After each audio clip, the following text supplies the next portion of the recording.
Good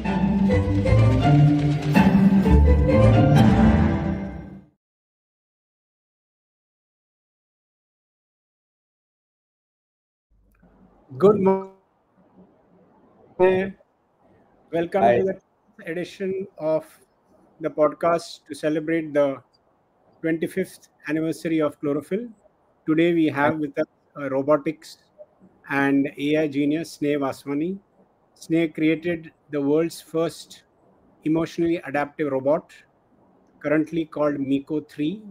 Sneh, you have one handy Yes, to show us how it looks? always. Yes, that is, as Sneh says, this is his first child. He now has a second child and a third child, one dog and one son.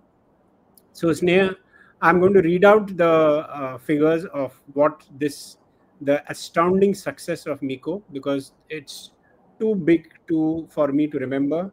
20 billion interactions, 100 million hours of quality engagement, and presence in 140 countries. 2024 Time Magazine voted Miko the best company in best company globally in its field. And in 2024, Sneh was also part of the deep tech uh, team delegation to Austria, along with the Honorable Prime Minister of India. So that's Sneh for you. I make sure you ask questions in the remarks column below whenever you have questions, and we'll answer them at the end of the chat. So, and just in case you are worried that Sneh is just a brain box, let me tell you that Sneh is an accomplished parkour expert. So let's hear from Sneh. Sneh, we first met when you had just uh, won against stiff competition, global stiff competition, a competition in the US for underwater robotics. From Yes. there, that was I think 2017 or 18. From there to the launch of Miko, uh, tell us the story. No, thank you so much, Kiran sir. Thank you so much for having me here. Uh, I remember a meeting very well where we were building prototypes at Vadala Yes, and this in a in tiny room. in a tiny room, and the room is still there. I sit out of that room quite often, even now, and the whole objective at that point was the whole startup revolution had started in India, and we wanted to build deep technology for the world from India under the vision that our Honorable Prime Minister Narendra Modi sir had said that this is what India for the world should be the focus, and we wanted to solve unmet societal needs leveraging technology. At that point of time, we realized that hey, the whole challenges that a parent goes through today Right. and raising a child is deepening with every decade. The social emotional well-being of children is declining, learning levels were dropping, and not only India, across the globe, it's a global challenge overall.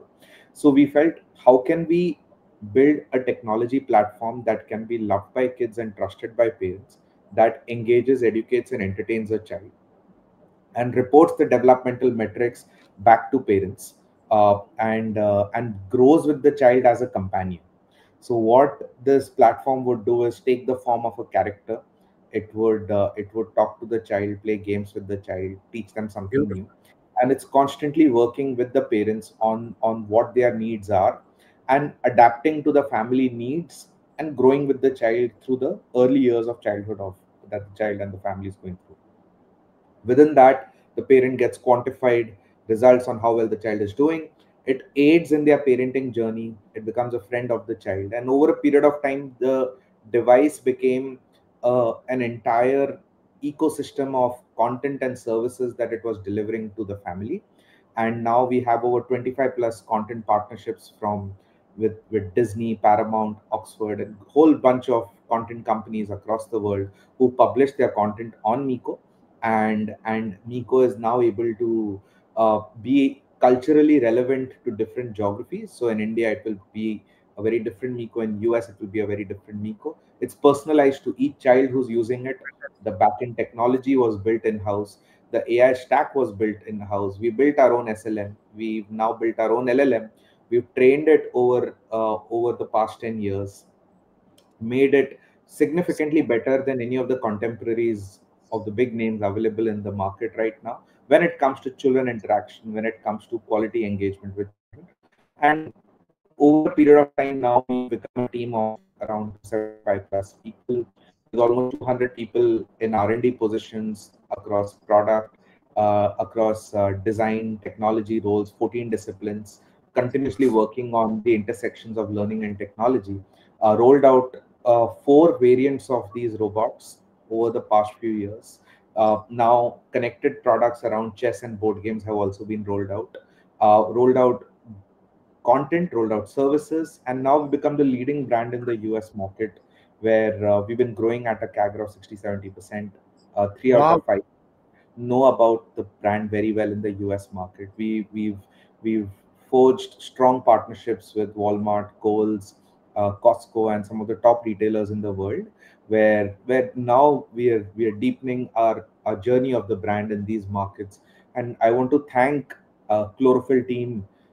It was the early days of 2017 when we only knew tech, not even product or Correct. branding or retail. This was absolutely unknown. Where we were like three boys from IIT Bombay with no background in building consumer journeys, who had a lot of tech knowledge at the background. But I think you guided us with the initial Yes. focus. We and with the and To be very honest, I just before we get deeper into the conversation, I wanted to bring up, without having even a formal relationship, before a formal relationship started with Chlorophyll, you introduced us to the late Sri Darshan from Reliance, and in 2017 that opened up Reliance door and Hamley's door for us, and today it's one of our strongest relationships Wow. over the past 7-8 years. Yes. So Yeah. I owe that entire single introduction to you, Kiran, and I think it was Thank you. amazing. And then the relationship with Chlorophyll only got deeper with the branding and the support that you and your team offered to us was Correct. phenomenal. So, Sneha, I think we here what we can talk about is you can reassure parents that the dashboard lies with them. It's Yes. not that the child can do whatever they want. That is part one. Second is, I think, one of the foundational changes we made was in the brand name itself, right? Earlier, you had Yes. a dual barrel brand name, and then we sort of convinced you to have just one brand name. And then we had to do research in the US and the UAE to find, as you said, that the platform, what is the relevance of the platform different in the US and different in UAE. So, how has that worked? Now, if you are in 140 countries, is the platform different in 140 ways or there are commonalities? Great question. I think first and foremost, while we have different geographies, we try to homogenize a geography. We try to create different cultures that the robot should abide. uh, we need to understand that parenting in Japan is very different from parenting in India, which is very different from parenting in the US. Brilliant. Within India itself, we have many countries, you can call it many cultures that exist. You Correct. walk from one city to the other, the parenting mindset and the expectation changes drastically. So first and foremost, building over a period of time, we realize that the backend technology has to be culturally reconfigurable for that family. Like, very simple example, the robot cannot casually tell a child to have a chicken sandwich at a Jain home. Like, it just cannot be possible. So it has to be culturally relevant for that geography. So we are building in layers to make it culturally relevant. But what came out very strong was, from region to region, the communication on the way you present your brand has to be aligned with the broad cultural alignment for that geography overall. So when we were in India, I remember that Indian parents used to view Miko in 2018 as an educational tool to Correct. give their children a competitive edge, and focused on Yeah. structured learning and the academic focus, which is very heavy in Asian parents. But Correct. American parents, when we did our qualitative surveys with you, and when we went deep in speaking to parents, the key need of parents at that point was to focus on all-round development of the child, the emotional engagement over academics, and that was the focus that what came Yeah, out across our research that we had done. So a correct. positioning aligned with that, which was needed for the market. So, and we, I think at that time we said that rather than suggesting Miko helping the child, it should be the Miko helping the parents help their children's all-round development. So Correct. parents stay in the driving seat of the child's development. And remember, today we have AI and the fears of AI taking over into everything. But at that point of time, this was way back in 2019 when we consciously took a call that let the steering wheel be in the hands of the Of the parents parent. who are taking the decisions for their kids. And this worked out very well for our communication in the subsequent series of robots that came out across the US market. Remember, we had that surprising thing, Sneha, you were telling me about in the UAE, the parents wanted the child to learn the Quran because nobody else was doing that for the Yes. child. Right? Yes, exactly. I mean, in Middle East, uh, the expectation of a family is very different, where they want the child to focus on the religious path at a young age, learn about their religion and culture at a young age. This came across very, very strong across Middle East families and so on. So we started working on such content partnerships.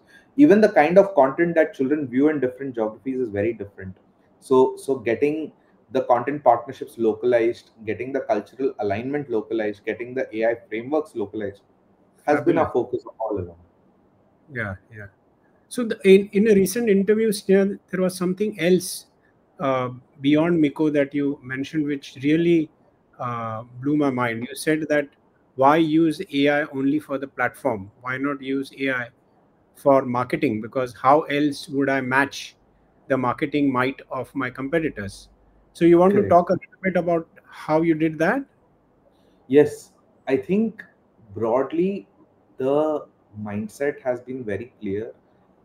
We have been working on our foundation models for the past 10 years in the product and building a moat in the product and the offering to the consumer. Right. Right. But there has to be a moat in the go-to market as well for a startup, because you are building Brilliant. this foundation for the next few decades and not for few years. So we felt rather than everyone adopting the same journey, raise capital, flow the money into marketing, and CACs go through the roof when you start scaling into large numbers and so on. So we had to do something different to ensure that our go to market has also a strong resilient structure and foundation in itself. So we started onboarding data science folks, we started onboarding people with a growth mindset within the marketing team who come from a strong technology heavy mindset, and Okay. ensured that there is a clear focus also within our marketing stack as well. So what we've done is we've built some tools over the past few years which have helped us reduce our CAC overall on across different platforms. Just to give you some insight, what we've done is we were able to create our own audiences through RFM campaigns, and we see them performing better than the audiences created across Google and Facebook. Wow. We've been able to reduce CAC by 80% across our 80%. leading 80% year-on-year improvement in CAC across our leading e-commerce channel where we've been selling, and all that has been rather than just simply leveraging the ad platform. We've been leveraging first-party data to target audiences on and off their platform. Now the team is working on. In fact, we've not had a proper creative agency for a while. We built in generative AI tools to create creatives based on Fantastic. campaigns which have worked very well for the past 4 years. And at any point of time when we have 400 campaigns running, it's looking at Wow. different campaigns and trying to create creatives based on which has the best CTRs coming out across regions, and the messaging, and coming up with creatives in those lines. Now we're working on data clean rooms, we're working on cookie-less advertising, and taking solid challenges in marketing, because I think the future is, the aspiration should not be just building a unicorn. The aspiration should be to build a multi-billion dollar revenue generating engine. And when you are on path to build that, it is Fantastic. absolutely crucial that we are having a moat with strong innovation coming in our go to market as well, and with that singular mindset, we've invested in building these tools. Fantastic. So, in a way, Sneh, not in a way, very specifically, you represent, because Indians and people abroad have always said that India excels in providing IT services, but India has never created an IT product, right? And here we are. You represent that unique Indian who has created a tech product which is selling like hotcakes in the US. You said it is the largest consumer durable now in the US. Now, tell us about what happened in the journey.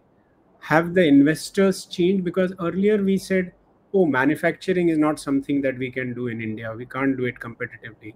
We can't beat China and so on and so forth. So, on that part of your brand, the manufacturing part of the brand, how have you cracked it? I Have think the investors' attitude to you changed now? no, I think to be very honest, we are very fortunate that we've had the same set of investors over the past 10 years, Wow. and they have only continued to reinvest and double down on the journey of growing Miko. We've had some of the best family offices, some of the best serial angels who continues to invest in every round, even in the growth stage rounds as well. And one of the notable angels is Mr. Keshav Murugesh, CEO of WNS Group. He's backed us in every round with strong partner, and strong wisdom that we get in every time we speak to him.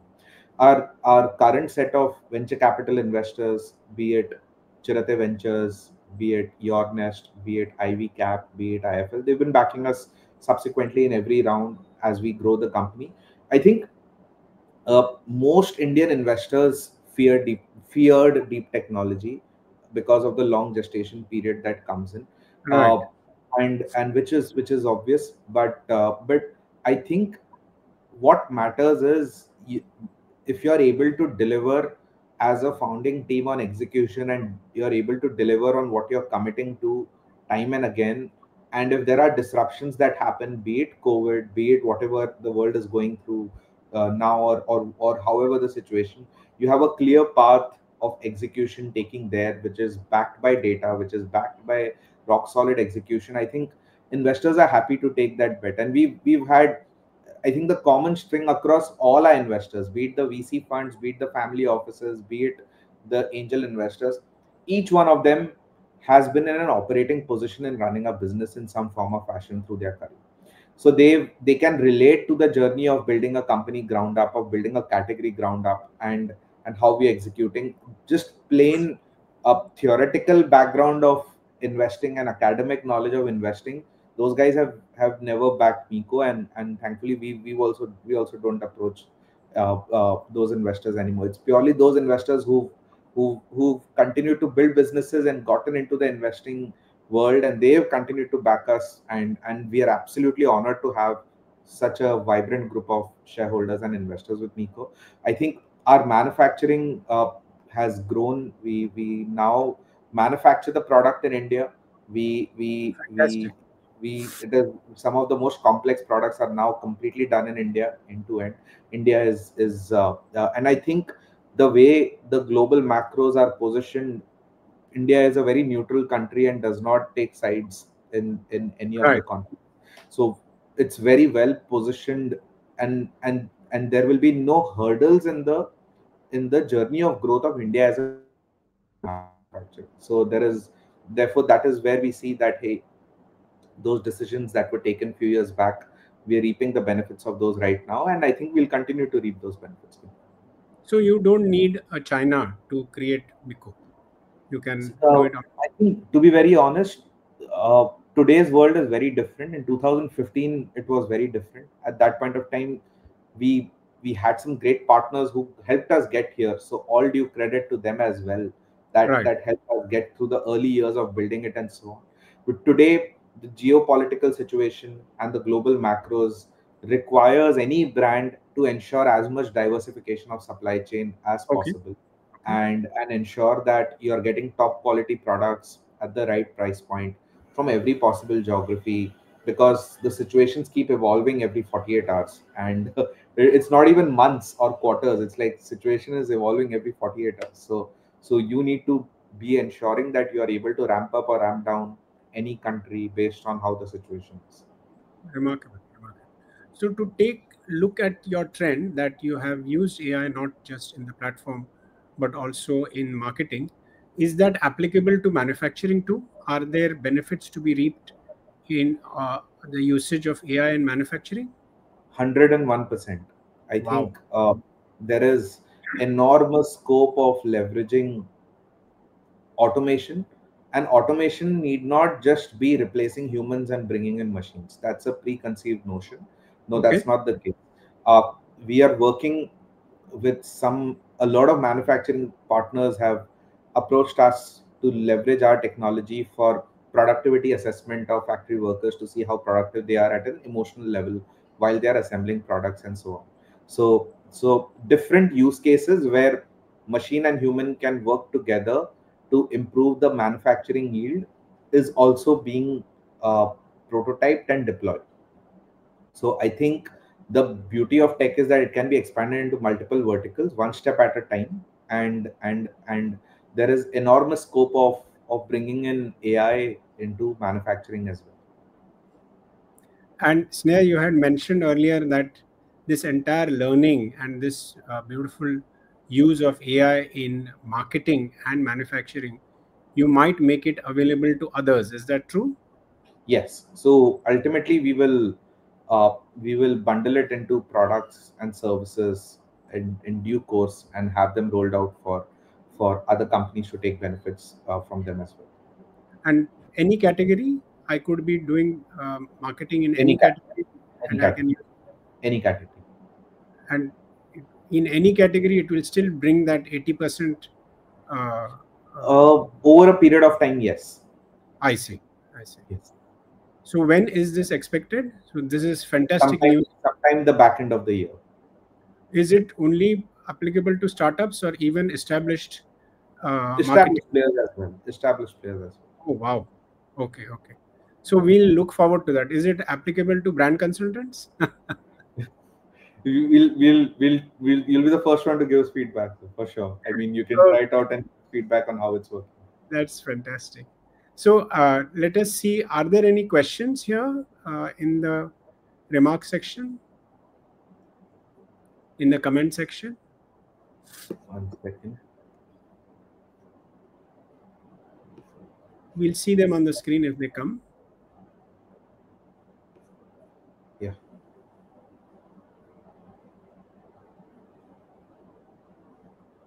Okay. None yet. I can't see anything. So, Sneh, let us continue. If they come, we'll take them. Yes. This has been a fairy tale ride, I must admit. I mean, the story gives me goose pimples. From the time I met you in Vadala to now, it's a fairy tale ride. Has it changed you as a person, I as think an individual, as a human being? enormously. It's been a huge learning experience, to be honest. I'm Okay. still the same person in terms of very rooted and to the ground person overall. But at the same time, what it has shaped me is it's made me introduce a lot more patience and humility in my conduct than what it was always. I think uh, I'm had the opportunity of closely learning from parents, children, from and witnessing the impact firsthand. And that itself, we've done plenty of wins and even more number of misses over a period of time. And I Fantastic. think that has been an entire learning experience for my entire team and myself. So I think the biggest change is this deep sense of responsibility.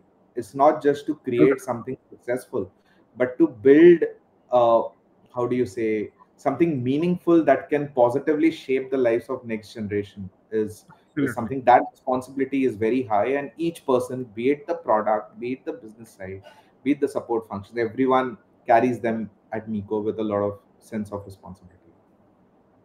I have to give viewers one quick tip. If you make friends with Sneh, he is also a Indian mithai aficionado. So every Diwali, I get these exotic mithai boxes. So make sure you make friends with him. Here is a question, Sneha. Is there any Yes. differences in learnings from India and the US consumers? Oh, huge. I mean, massively different. I mean, see, there's a huge cultural difference which is there. There's a strong sense of the commonality between them is that each parent wants to take the extra step forward for the best interest of their children. You're right. That's the common thread which is there. But the way each parent looks at it of each region is very very different.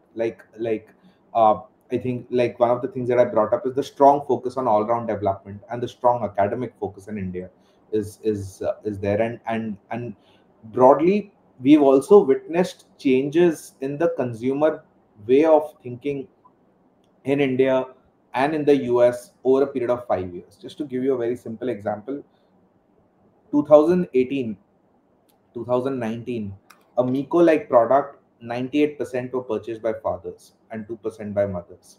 Wow. Mothers were not the decision makers in India at that point of time. Even if they were buying, they should take the opinion of the fathers. Today's mothers are very different. Inflation, a lot of places where Mikos are sold in India, where mothers and father ratio would be, I think, 60-40, where Wow. mothers are now also into the decision making process.